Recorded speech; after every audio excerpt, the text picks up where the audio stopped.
오늘 말씀은 회개하는 교회, 회개하는 공동체를 보여주고 있습니다. 흔히 이 공휴일이라는 말이 있습니다. 우리가 달력을 보면 숫자가 쫙 나오는데 검은색 숫자가 있고 빨간색 숫자가 있습니다. 우리는 검은색 숫자를 좋아하십니까? 빨간색 숫자를 좋아하십니까? 우리가 빨간색 숫자를 보면 빨간 날이다 이렇게 이야기합니다.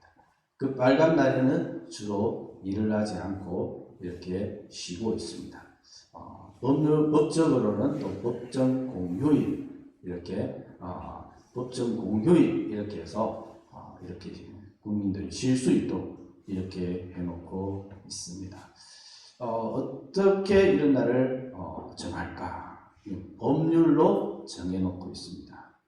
법이라는 것이 이렇게 가끔 바뀌기 때문에 공휴일도 왔다리 갔다리 할 때도 있습니다. 한글날 같은 경우는 한글날은 우리 국민들에게 중요한 이 한글은 중요한 거니까 한글날은 법정 공휴일로 하자. 그래서 10월 9일은 빨간 날이었어요. 근데 어느 날부터 아이고 우리가 공휴일이 너무 많다. 이렇게 공휴일을 많이 하다 보면 우리가 경제가 많이 어려워질지도 모르겠다. 공휴일 좀 줄이자. 어떤 날을 줄여야 되겠노? 만만한 게 한글날이거든요. 그래서 한글날 또 검은색으로 변했어요. 그러다가 또 가만히 지나고 보니까 아니 우리가 한국 사람인데 그러면 한국말이 얼마나 중요한데 어떻게 한글날을 검은색으로 할 수 있노? 빨간색으로 바꾸자. 그래가지고 또 이렇게 빨간색으로 바뀌어서 10월 9일이 되면 우리가 이렇게 쉬는 것을 볼 수가 있습니다. 이렇게 빨간 날이 되었다, 검은 날이 되었다, 빨간 날이 되었다, 검은 날이 되었다 이런 거는 이제 국민들의 대표인 국회에서 언어를 해서 이렇게 정하게 되겠지요. 유대인들도 공휴일이 있습니다. 그럼 유대인들은 이 공휴일을 어떻게 누가 정했을까요? 유대인들은 원래 430년 동안 애굽에서 종살이 노예살이를 했습니다.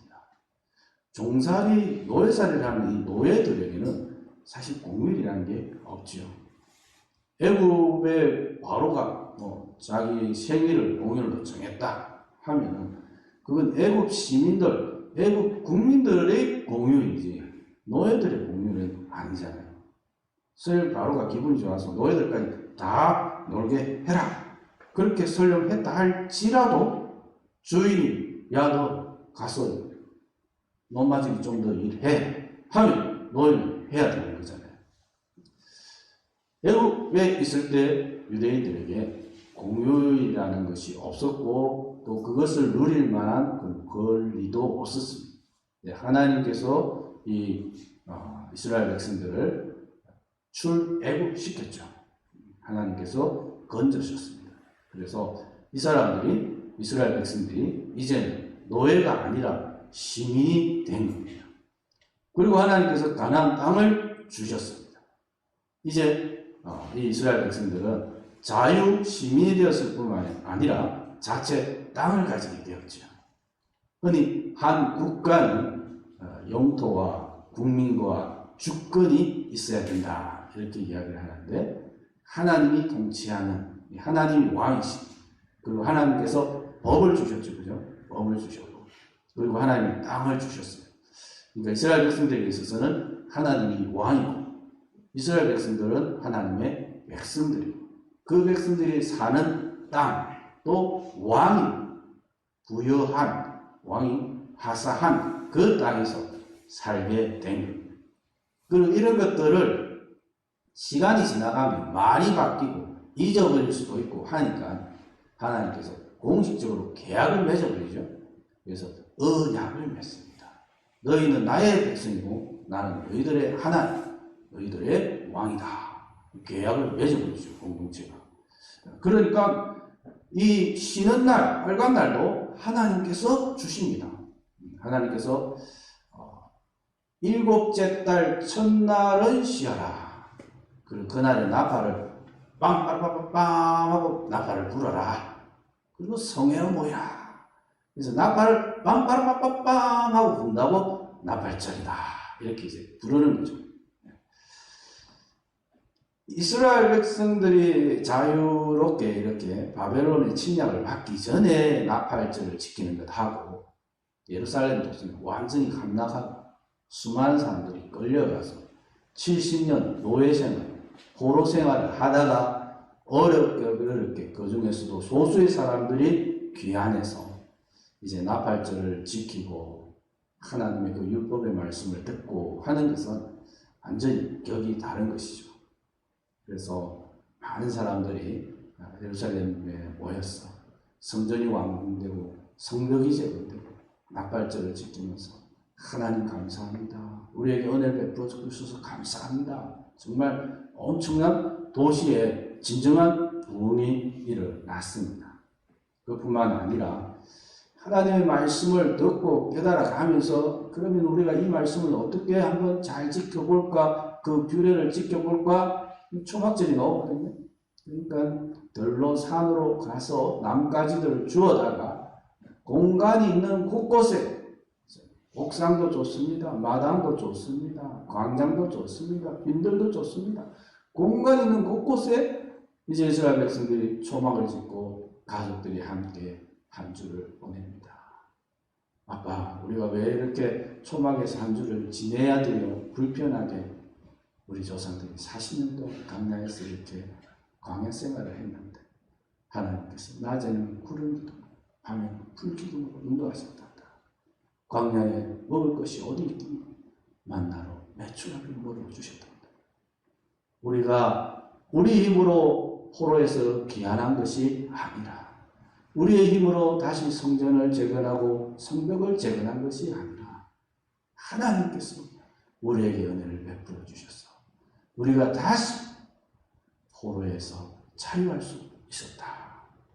이렇게 포로 생활을 기억하면서 또 조상들의 광야 생활을 기억하면서 초막에서 또 지냅니다. 이 말씀을 단순히 듣는 것하고 그 말씀에 새겨진 것들을 한번 실천해 보는 것은 다르죠. 항상 기도하라. 쉬지 말고 기도하라. 범사에 감사하라. 쉬지 말고 기도하라. 정말 열심히 기도해야 되겠구나.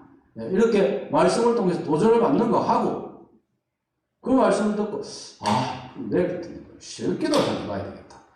그렇게 해서 한 작정하고 40일을 새벽 기도를 하고 100일을 새벽 기도를 하고 해보는 거하고는 다른 거 아니겠습니까? 그죠? 몸으로 느끼는 것은 더 강하고 오래 기억이 남습니다.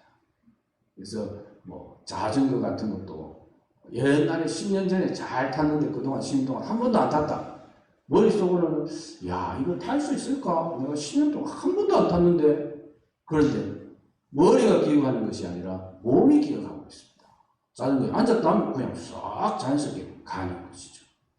하나님의 말씀의 부흥이 일어나서 에스라가 말씀을 들려주고 그 말씀에 은혜 받고 할렐루야 하고 했지만은 또 초막절을 지키면서 이스라엘 백성들에게는 굉장한 영적인 내면의 엄청난 충만의 역사가 일어난 것이죠. 자, 나팔절을 지켰습니다. 초막절을 지켰습니다. 이제 무엇을 하면 될까요? 부흥의 어쩌면 종착지, 부흥의 종착지는 회개입니다. 회개에 이르는 부흥, 회개가 동반된 부흥이 오늘 본문에 보시면 일어나고 있습니다. 회개라는 것은 하나님이 굉장히 기뻐하는 모습이에요. 그리고 오늘 본문에 일어난 이 회개, 공동체가 회개하고 있죠. 수많은 사람들이 모여서 가슴을 치면서 통회하고 자복하고 이렇게 하고 있습니다.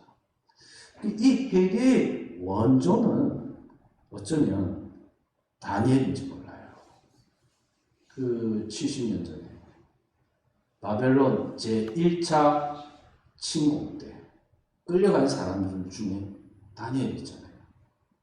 다니엘 끌려가서 포로였지만 하나님께서 특별하게 은혜를 베푸는 그런 사람들이 또 있습니다. 그죠? 그래서 포로로 끌려갔지만 바벨론에서도 굉장히 궁중에서 임금의 최측근으로 있었던 사람이 다니엘입니다. 근데 다니엘은 그런 최고위직에 있으면서도 이 하나님을 향한 이 안테나, 이 하나님을 향한 이 신앙을 버리지 않았습니다. 심지어 목숨을 걸기까지 자신이 도달한 그 많은 것들을 위험에 빠뜨리는 그런 순간까지도 하나님을 굳게 붙잡았습니다. 그러니까 다니엘뿐만이 아닙니다. 그 당시에 이스라엘 수많은 사람들의 의문이 이겁니다. 예루살렘에는 하나님의 성전이 있는데 어떻게 해서 우리가 이방인의 침략을 받고 이 성전이 해파될 수 있을까? 여기에는 하나님의 이름이 있는 하나님의 성전인데 어떻게 이럴 수 있을까? 이것이 수많은 이스라엘 백성들의 의문입니다. 그리고 여기에 대해서는 이미 하나님께서 예레미야 선지자를 통해서 답을 줬어요. 이미 예언을 했습니다. 많은 죄를 북이스라엘이나 남유다나 다 죄를 지었기 때문에 하나님의 심판을 받을 것이다. 바벨론의 느부갓네살을 하나님이 도구로 사용해서 예루살렘을 심판할 것이다.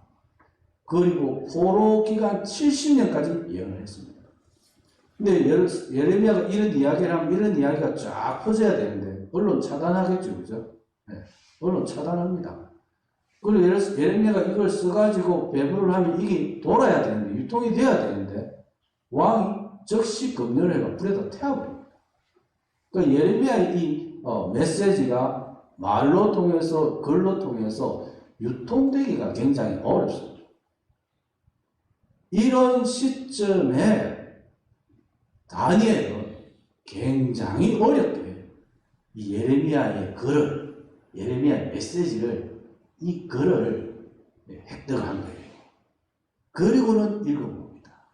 한 장 한 장 읽으면서 눈에서 눈물이 펑펑펑 나는 거죠. 자기가 이렇게 큰 성취를 이루었지만 하나님 어떻게 해서 예루살렘 도성이 이렇게 패망할 수 있습니까? 실대에 끌려와서 여기에 대해서 그가 가지고 있던 어문이 있었을 텐데 예레미야 선지자의 글을 보면서 심지어 70년이나 못 박혀 있는 이 포로 기간까지의 이 예언을 보면서 이 살이 떨리는 거예요. 가슴이 떨리는 거죠. 도저히 그대로 있을 수가 없습니다. 다니엘서 9장 3절을 보면 내가 금식하며 베옷을 입고 죄를 덮어쓰고 주 하나님께 기도하며 간구하기를 결심하고 내 하나님 여호와께 기도하며 자복하여 이르기를 크시고 두려워할 주 하나님 주를 사랑하고 주의 계명을 지키는 자를 위하여 언약을 지키시고 그에게 인자를 베푸시는 이시여. 우리가 죄를 지었습니다. 예루살렘의 패망은 우리의 죄 때문에 일어난 하나님의 엄중한 심판입니다. 그것을 확연하게 깨달은 거죠. 그러니까 다니엘 지금까지 말씀대로 살고 믿음대로 살고 믿음의 성부수를 걸고 죽으면 죽으리라 이런 불굴의 신앙으로 살아갔잖아요. 다른 사람들하고 비교를 하면 다니엘은 정말 격이 굉장히 높고 결이 우리하고는 비교가 할 수 없는 그런 믿음의 성취를 이룬 분은 아닙니까? 하지만 그는 이 말씀을 보고 금식하며 베옷을 죄를 덮어 쓰고 기도합니다. 금식하며 베옷을 입고 죄를 덮어 쓴다는 것은 하나님 앞에 나는 죄인입니다. 이걸 이야기합니다. 내가 죄인입니다. 하나님 앞에 죄를 지었습니다. 나를 벌하여 주시옵소서. 하지만 자비로우신 하나님 나를 용서하시고 은혜를 베풀어 주시옵소서. 이쯤에 다니엘은 다른 이스라엘 백성들과 비교했으면 이렇게 죄를 덮어 쓸만한 일은 아니잖아요. 이스라엘 백성들 전체 공동체의 이 패망의 멸망의 원인을 바라보면서 하나님 말씀을 통해서 이게 죄로구나. 우리의 죄 때문이구나. 우리가 교만했구나. 우리가 완악했구나. 그렇게 해서 그는 금식하며 배옷을 입고 죄를 덮었어 회개 기도를 합니다. 어쩌면 이스라엘 백성들이 포로 기한을 했습니다. 포로 생활을 졸업을 했어요. 그리운 고향 땅으로 왔습니다. 오매불망 성전을 짓고 성벽을 재건했습니다. 그러면 끝나는 것입니다. 그것이 아닌 것이죠. 그들이 심령의 예루살렘 도성을 지어야 되고 심령의 예루살렘 성벽을 재건해야 합니다. 그 마지막 종착점이 어디입니까? 그렇게 예레미야 선지자가 외쳤습니다. 회개하시오.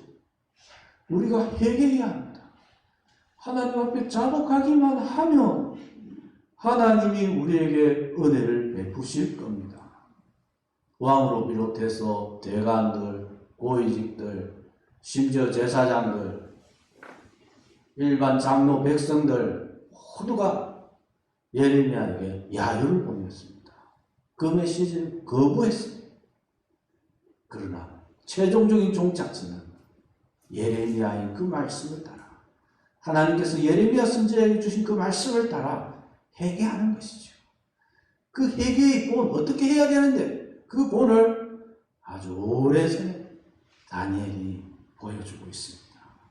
금식하며 배옷을 입고 죄를 덮어서 성전을 완공하고 성벽을 재건하는 것이 끝이 아니라 주변 민족보다 군사력을 강화시킨 것이 끝이 아니라 전쟁은 군사력에 있는 것이 아니라 하나님께 있다는 것을 예루살렘 멸망을 통해서 깨닫지 못하면 지금 지어놓은 성전들, 지금 재건한 50일 만에 재건한 이 성벽인들 아무런 의미가 없습니다. 말씀에 부응해 있었습니다. 초막절을 지켰습니다. 온몸으로 한번 조상들의 고난을 한번 경험해 봤습니다. 그러면서 지나온 포로 생활, 조상들의 40년 광야 생활에 대한 의미, 교훈 또 느꼈습니다. 그리고 이제 가야 할 곳은 종착지는 어디입니까? 바로 회개입니다. 다니엘의 그 통해하는 신령이 자신들에게 주입되고 이식될 때 이 성전은, 성벽은 제대로 완공이 된 것입니다. 7월 15일부터 21일까지 초막절을 지키고 8일째 22일에 성회로 모이고 다시 24일날 이스라엘 백성들이 모였습니다. 다니엘이 민족을 위해서 기도하였듯이 백성들은 모두 모여서 회개 기도를 드립니다. 본문 1, 2절을 보겠습니다. 그달 성우 나은 날에 이스라엘 자손이 다 모여 금식하며 굵은 베옷을 입고 티끌을 무릅쓰며 모든 이방 사람들과 절교하고 서서 자기의 죄와 조상들의 허물을 자복하고. 한 개인이 죄를 인정하고 회개하고 하나님 앞에 참여하는 모습은 정말 아름다운 모습입니다. 그런데 이처럼 수많은 사람들이 공동체가 집단으로 이런 회개를 한다면 하나님께서 보시기에 얼마나 아름답겠습니까? 이스라엘 백성들은 누구 스스로 약속한 것도 아닌데 24일날 다시 대대적으로 자발적으로 모였습니다. 그리고는 이 주체할 수 없는, 우리 흔히 이런 이야기 하지 않습니까? 눈시울이 뜨겁다.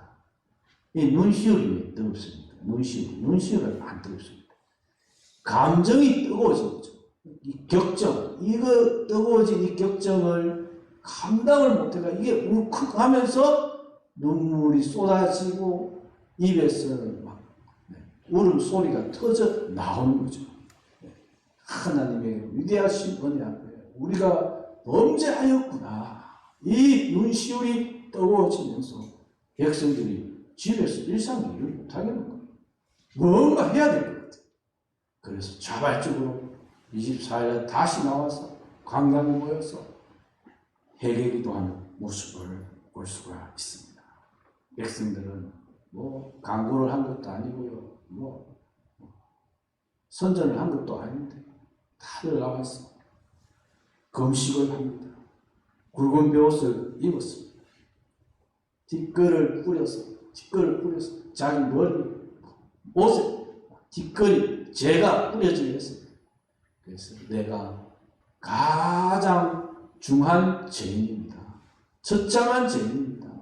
죽을 수밖에 없는 죄인입니다. 나를 용서해 주세요. 이렇게 통회하고 자복하고 하는 모습을 볼 수가 있습니다.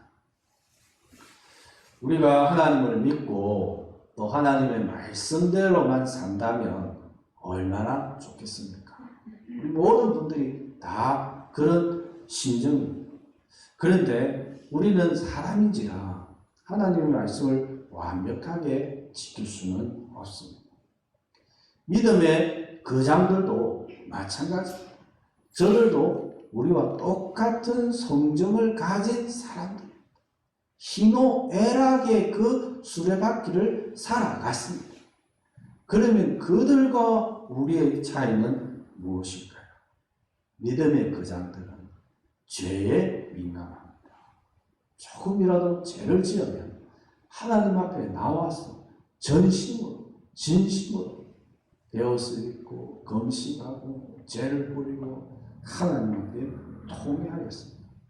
사울과 다윗이 갈라지는 이 선은 바로 회개입니다. 다윗은 죄를 지은 일들이 많습니다. 하나님 앞에. 특별히 바세바 건은 이거 정말 괘씸한 죄지 않습니까? 하나님이 굉장히 괘씸하게 생각을 했습니다. 그런데 시편 51편 16절 17절에 보면 그 다윗은 하나님의 마음을 딱 알고 있었어요. 그래서 하나님이 다윗을 내 중심과 참 합하다 이렇게 말할 만큼 서로 코드가 맞았다는 거예요. 51편 16절 17절 이 51편은 바세바 이 우리아를 죽인 것에 대해서 그가 참회의 그 시를 그 회개의 심정을 이 시로 표현해 놓은 것이죠. 우리가 너무나 잘 압니다. 16절 17절에 보면 주께서는 제사를 기뻐하지 아니하시나니 그렇지 아니하면 내가 드렸을 것이라. 주는 번제를 기뻐하지 아니하시나이다. 하나님께서 구하는 제사는 상한 신령이라. 하나님이여 상하고 통회하는 마음을 주께서 멸시하지 아니하시리이다. 이 지금 장수 한 명 죽었는데 우리 유대인도 아니고 햇사 외부에서 이제 온 사람인데 한 명 이렇게 죽였는데 얼마든지 이런 일들도 세상에서 있지 않습니까? 좀 미안하니까 소 1000마리 제사를 지내서 해결할 수 있다면 1000마리 제사 안 했겠습니까? 그런데 다윗은 주께서는 제사를 기뻐하지 않는다. 소 1000마리가 아니라 10,000마리를 갖고 와도 하나님 이거 안 받는 거예요. 오히려 더 괘씸하게 생각할 거라는 거죠. 다윗은 하나님이 무엇을 원하는지를 알고 있었어요. 그래서 정말 하나님 앞에 간절히 부르짖었죠. 시편 51편 1절에서 5절에 보면 이렇게 말하고 있어요. 내 죄악을 지워 주소서. 지울 수만 있다면, 지우개를 지울 수만 있다면 내 죄악을 싹 지워 주십시오. 나의 죄악을 맑게 씻어 주소서. 깨끗하게 씻을 수만 있다면 깨끗하게 좀 씻어 주십시오. 이런 이야기 있지 않습니까? 내 피부가 너무 시큼해서 다른 사람도 다 하얀데 나는 너무 시큼해서 물속에 하이탈 풀어가지고 수세미로 했더니 그래도 안 휘어지더라 이거죠. 하얀 수세미를 풀어가 이렇게 해도 안 휘어지더라는 거예요. 아무리 이 죄악을 좀 씻고 싶은데 하이탈을 넣고 퐁퐁을 넣고 씻고 싶은데 이게 안 되는 거예요. 나의 죄를 깨끗이 제하소서. 더덕더덕 쟤들이 더덕더덕 붙어가지고 이게 칼 가지고 그냥 깨끗하게 싹 잘라버리면 좋겠는데 안 됩니다. 떨어지지가 않아요. 물은 나는 내 죄가를 아오니 내 죄가 항상 내 앞에 있나이다. 다이 너 유죄. 이 죄의 간판이 자기 앞에 딱 있는 거예요. 이걸 보니 견딜 수가 없어요. 내가 주께만 범죄하여 주의 목전에 악을 행하였사오. 내가 제악 중에서 출생하였으며 어머니가 제 중에서 나를 잉태하였나이다. 내가 지금까지는 잘했는데 딱 한 번 죄를 지은 것이 아니라는 거예요. 제악 중에서 출생했고 우리 어머니도 제 중에서 나를 잉태했고 제가 죄와 나는 떨어질 수가 없습니다. 하나님의 자비하심, 은혜로우심, 인자하심이 아니라면 오늘까지 내가 있을 수가 없습니다. 이 죄를 가지고 몸부림치고 있죠, 지금. 이것 좀 내가 할 수 없습니다. 하나님이 좀 떼주세요. 해결해주세요. 용서해주세요. 자비를 베풀어주세요. 수술해주세요. 지워주세요. 씻어주세요. 깨끗게 해주세요. 나는 할 수가 없습니다. 하는 이 간절한 통곡, 하나님은 이것을 천마리의 제사보다 더 기쁘게 분명하시는 줄 믿으시기 바랍니다.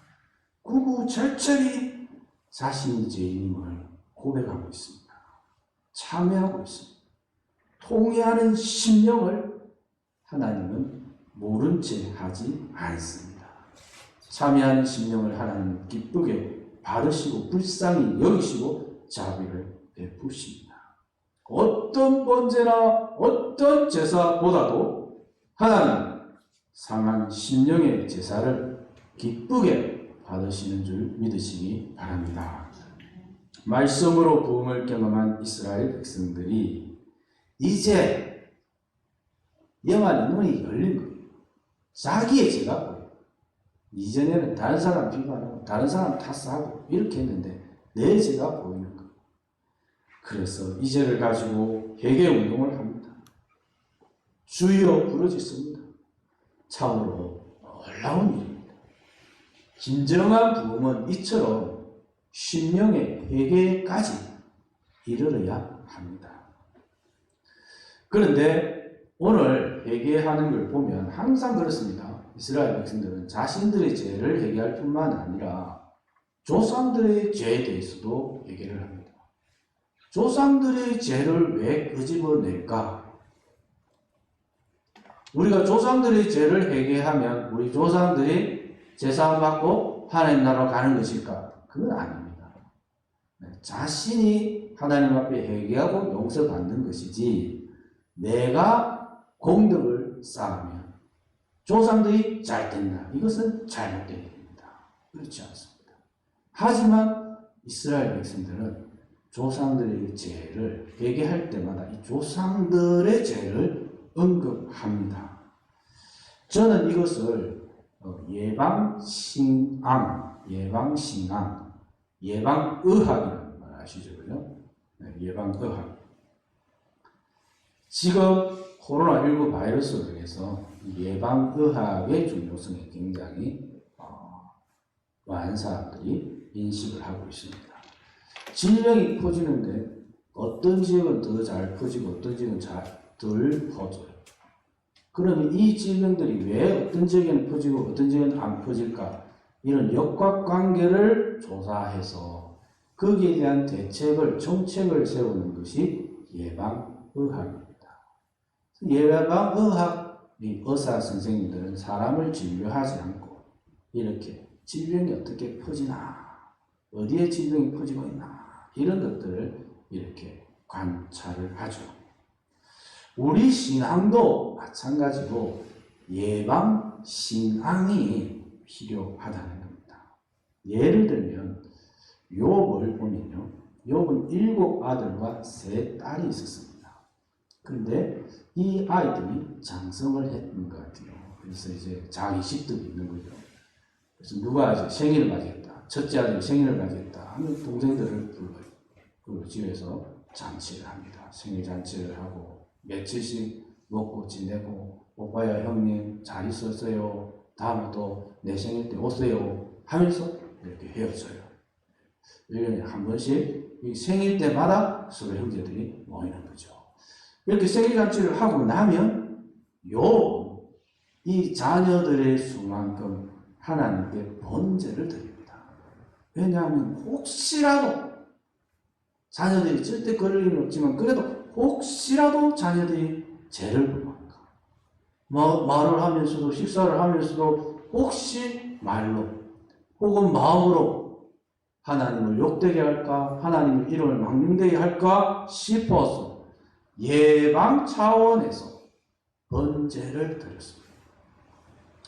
죄를 짓고 범죄하는 것은 현상이요 결과입니다. 그럼 왜 그런 현상이 나타날 수밖에 없었냐는 것이죠. 롯이라면 아브라함과 이 갈림길에서 삼촌, 난 그래도 삼촌 따라갈래요. 나 혼자 못 살아요. 나 소돔으로 안 갈래요. 이렇게 하는 것이 예방 신앙이 되겠죠. 레아의 딸 디나는 히위 족속의 땅으로 가서 구경을 하지 않는 것. 많은 사람들이 대도시가 있고 참 볼거리가 많지만 그곳으로 가지 않는 것이 예방신앙이겠죠. 질병이 어느 지역에 얼마나 유포되고 있는가. 여기에 대해서 역학관계를 통해서 질병이 유입되고 퍼져나가는 것을 관찰하듯이 이스라엘 백성들은 예방신앙의 차원에서 조상들의 가오를 면밀하게 분석합니다. 왜냐하면 조상들이 지은 죄를 이스라엘 백성들도 그대로 답습할 확률이 높기 때문에 이스라엘 조상들이 범했던 그 죄를 자기들도 똑같이 짓고 있지. 우리는 조상들보다도 한 단계 업그레이드 됐기 때문에 우리는 그런 죄는 안 짓는다. 이게 아니라는 것이죠. 그래서 이 예방의 차원에서 조상들이 어떤 죄를 지었을까? 그리고 그 죄들을 계속해서 기억하면서 그 죄가 바로 우리도 동일한 죄를 짓고 있습니다 하면서 그렇게 기도하는 것입니다. 그리하여서 이 회개가 결단에 이르는 것을 볼 수가 있습니다. 이 당시 이스라엘 백성들의 범죄나 타락은 가장 심각한 것이 우상 숭배입니다. 하나님은 하나님 외에는 다른 신을 숨기지 말라고 했는데 바알이라든지 아스타롯이라든지 우상을 숭배했습니다. 그뿐만 아니라 우상 숭배는 반드시 성적인 범죄와 이렇게 연결되어져 있습니다. 그런데 개인이 이렇게 바알이나 아스타롯을 들고 와서 자기 동네에 와서 야, 요 하나님도 좋지만 바알도 중요하다라고 했다가 돌에 맞아 죽을 확률이 높아요. 임금님이 정책적으로 뭐 어떤 이유를 있든지 간에 신앙적인 인간이 들고 오면 이거는 굉장히 큰 파급 효과가 있습니다. 그래서 임금은 잘 만나야 되는 거죠. 그런데 또 다른 루트가 우상 숭배가 들어오는 루트가 결혼입니다. 우리 아이가 이방 여인을 사랑하고 이방 여인도 우리 아이를 좋아해요. 추장의 딸입니다. 미모도 좋습니다. 교양도 있습니다. 재산도 많습니다. 그렇게 해서 결혼을 하면 그냥 우리 집안에 색깔이 다른 여자가 한 명 오는 것이 아니라 우상을 들고 오는 것이죠. 그래서 우상이 우리 가정에 우리 마을에 합법적으로 들어오는 이 루트가 바로 결혼입니다. 그래서 오늘 본문에 보면 회개를 할 뿐만 아니라 떠나보내는 것을 볼 수가 있죠. 그 다음에 보시면 모든 이방 사람들과 절교하고 이방의 아내들을 내보내는 겁니다. 우리 공동체가 정결함을 유지하기 위해서 이 예방정책, 예방신앙을 하기 위해서 이렇게 이방 여인들을 내어보내고, 그렇게 해서 이제 우상이 결혼을 통해서 유입되지 않도록 하는 그런 일들을 볼 수가 있습니다. 우리 교회 안에도 이단들이 교묘하게 들어옵니다. 개인이 그 이단을 허점을 찾는다는 것은 굉장히 어렵습니다. 이단을 평생 연구하시는 그 목사님들, 전문가들이 계시는데 그들의 영역이지, 우리는 그냥 똥이 묻어서 피하나 더워서 피하지 하는 신념으로 이걸 예방신앙적 차원에서 접근해 들어가야 됩니다. 오늘 본문을 또 보시면 레위인들이 헌신하는 모습을 볼 수가 있습니다. 회개 부흥운동이 체계적으로 일어나기 위해서는 헌신자들, 봉사자들이 필요합니다. 오늘 레위 사람 예수와 바니, 감미엘, 스바냐, 분니, 세레바오, 바니, 그나니, 이 사람들은 큰 소리로 하나님께 부르짖습니다. 주여, 저희들의 죄를 용서하여 주시옵소서. 주여! 레위 사람 예수아와 감미엘과 바니와 하삼느야와 세레바와 호디야와 스바야와 보다히야는 하나님의 영광을 찬양합니다. 그러니까 우리로 치자면 기도를 하고 있는데 한쪽에서는 주님 하면서 기도를 이끌어 나가고, 또 한쪽에서는 하나님을 찬양하는, 찬양을 하고 찬양하고 기도하고 찬양하고 기도하고 이렇게 기도와 찬양의 그런 역사가 일어나고 있습니다. 여기에는 헌신자들, 봉사자들이 있죠. 한 사람이 이걸 다 할 수가 없습니다. 그래서 교회에는 이 헌신자들, 봉사자들이 있어야 됩니다. 우리 교회가 이번에 축복로교회가 우리가 중직자 선출을 하는데, 장로, 집사, 권사 선출을 하는데 많은 분들이 직분을 사모했으면 좋겠습니다. 하나님께서 주님의 몸된 교회를 그의 피로 세우시고 우리를 하나님의 자녀로 불러주셨는데, 우리가 잘하나 못하나, 힘이 있으나 없으나, 참 기력이 있을 때, 기회가 주어질 때 하나님이 불러주신다면 겸하게 겸손하게 하나님 나같이 부족한 것도 세워주셔서 감사합니다. 사도 바울 핍박자요, 박해자요, 살해자다. 하나님의 부르심을 받고 얼마나 열심히 복음을 전합니까? 밑바닥을 체험한 만큼 은혜가 넘친다 하는 말도 있지 않습니까? 그래서 우리가 하나님 나를 불러주셔서 감사합니다. 열심히 올려서 주님의 교회 섬기게 하여 주시옵소서. 그렇게 직분을 삼아 또 우리 중직자 선출을 위해서 많이 기도해 주시면 좋겠습니다. 특별히 우리가 기도의 시간을 많이 체험하면 좋겠어요. 수요 기도회, 금요 기도회, 새벽 기도회, 이제 우리가 좀 많이 나와서 함께 뜨겁게 기도하면서 참 성전을 지었습니다. 성벽도 재건했습니다. 그게 끝이 아니죠, 그죠? 그 심령에 하나님의 성전이 세워지고 성벽이 재건되어져야 합니다. 부흥의 마지막은 회개입니다. 회개해로 이루고 실천력 있는 회개. 뭔가 예방적 차원에서 관계를 청산할 것은 청산하고, 그리고 우리 한 사람 한 사람이 하나님의 부심을 따라 주님의 몸된 교회를 세울 때, 섬길 때, 그때에 온전한 주님의 영광이 나타나게 될 줄로 믿습니다. 그런 아름다운 부흥을 사모하는 우리 축복로 모든 교우들 될 수 있기를 주님의 이름으로 축복합니다.